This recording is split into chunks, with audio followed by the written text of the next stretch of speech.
তোমার কি মনে হয় যে আমি কাঁদছি? না রে, এগুলো কান্নার পানি না। এগুলো হচ্ছে তোমাকে ভালোবাসার উপহার। যদি কান্নার পানি হতো তাহলে এভাবে তোমাকে আমি বলতাম না। এটা হচ্ছে তোমাকে আমি ভালোবাসি, তোমাকে না পাওয়ার বেদনার পানি।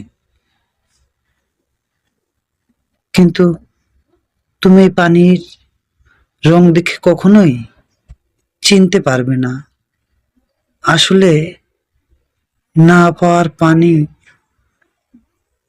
রং কেমন হয়।